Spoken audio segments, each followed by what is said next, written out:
What was the dumbest way someone has died that you've heard about? My friend's cousin. Him and his friend were bored one day, so they decided to have a gunfight. He got shot in the head. They were 16. Died in a freak gasoline fight accident. Could have happened to anyone. But why male models? I just told you.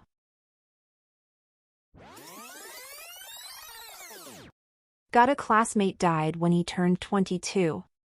He was on a balcony with some mates, drinking. Thought he could do a backflip and hang onto the rails like in an action movie. He missed and fell 6 floors head first. I'm a recovering alcoholic. We're talking no solid food, handle of 95+ proof from every day plus whatever shit beer the corner store had in stock when I ran out before passing out. Lather, rinse, repeat for years at a time before finally sobering up a bit over 5 years ago. Credentials firmly established? Good. I've never been that drunk. I don't know how people get the impulse to do life-threatening shit when they're drunk.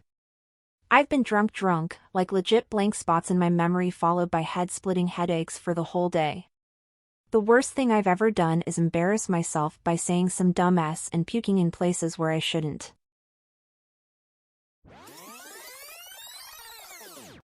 Also, that one guy who said F that alligator jumped into the water and was immediately killed.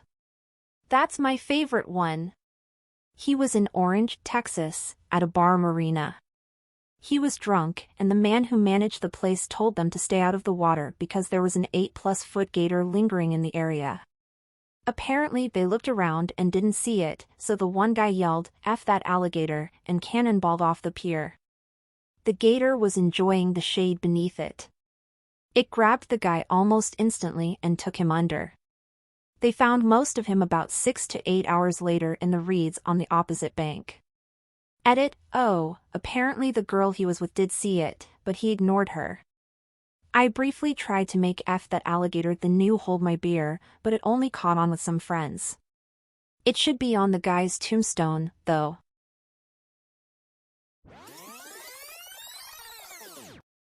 I read about a guy who died after falling from a balcony at a drunken party. The next night, another guy fell to his death from the same balcony while demonstrating for friends how the guy had fallen the previous night. Like, he was walking along the railing, like this. He made sure to be as accurate as he could with his demonstration. If you're gonna tell a story, at least tell it right. Anything worth doing is worth overdoing. It was a great story, but he kind of fell off at the end.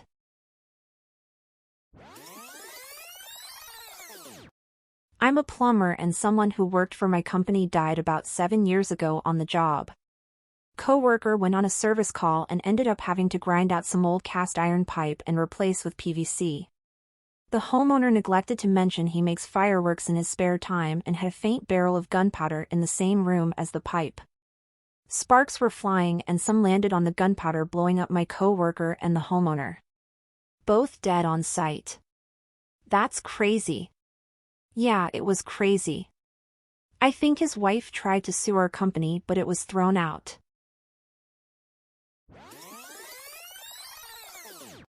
Two Darwin Awards I remember. A tour bus driver stops at a rest stop, but forgets to put the parking brake on. After getting out of the bus, they see it rolling forward and try to stop it by standing in front of it and pushing. A guy thought it would be fun to drop large pieces of concrete from an overpass on cars driving below. He found the biggest one he could move with rebar sticking out of it and dragged it to the overpass.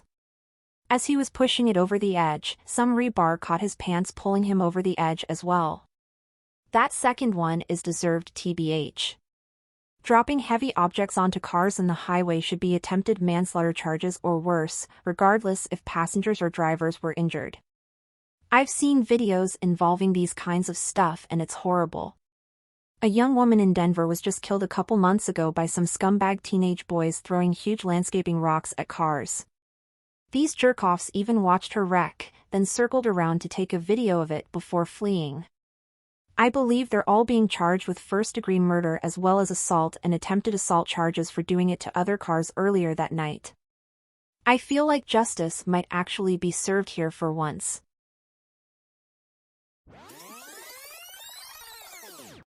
Guy known to police in my city who was the subject of many news articles was apparently at a campground with two girls, not sure who they were to him, and they got into an argument and he beat the shit out of them. Police were called and I guess he figured his best option was to make it look like self-defense, so he stabbed himself in the side with a knife and proceeded to die from the wound. Reality really can be stranger than fiction. At least he got what he deserved, and from his own hand, no less.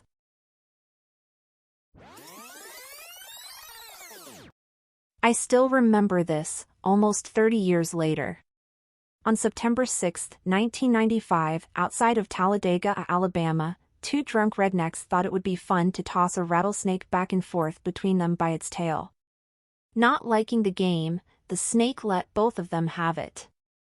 35-year-old Joe Buddy Kane lost his life in this pursuit, while his companion, Junior Bright, had to be hospitalized.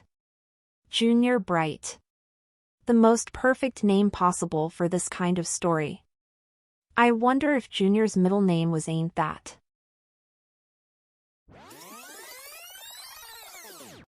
There was a guy who came to our high school to give this speech about drinking and driving. He said, now that graduation was upon our senior class, that we should be cautious and if our peers happen to be under the influence, we should watch out for them.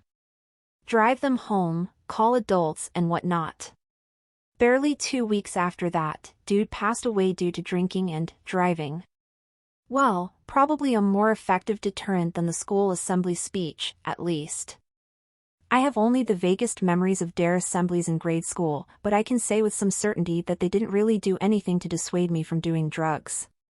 What did dissuade me was living in a trailer park as a kid and seeing exactly what drugs did to my neighbors, just how severely messed up many of them were.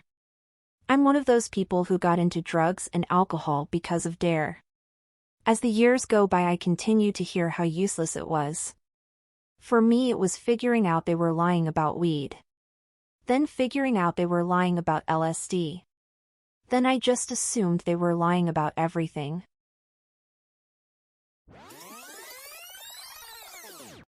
Not sure it classifies as dumbest way to die because I can understand why they didn't think about it. But basically a couple of people drowned at a party because they put dry ice in a swimming pool to get some fog.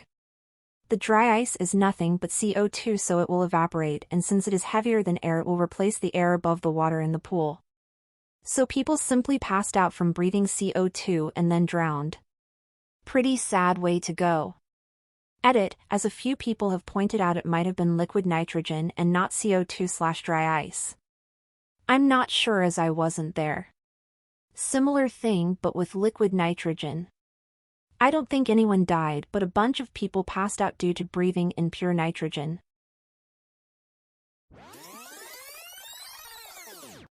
Please like and subscribe for more daily content.